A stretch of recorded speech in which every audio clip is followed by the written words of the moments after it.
后来继续来到台南新化大木港文化园区的武德殿，因为周边的树啊真低矮，搁发甲真密，民众要来出入要停车拢真无方便，加上风台要来咯，市府赶紧派人修整这个树基，要互在地乡亲甲游客一个安全出入的场所。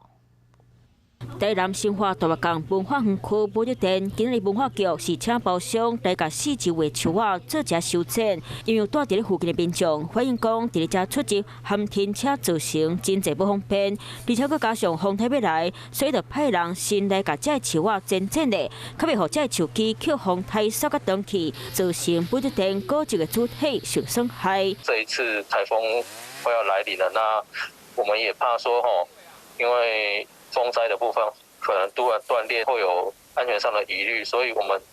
这一次就是安排同仁进行2到3天的修剪工作，这样。市府文化局讲，新化武德殿四周围环境含树仔维护，今晚文化局已经收转来家己管理，所以逐年拢会顺一遍卖顺续修整，提供予在地民众含游客一个安全出入的场所。晚间9点，邀请您与世界同步。 60分钟掌握全球脉动。What News 9，陈雅玲世界晚报给您崭新视野。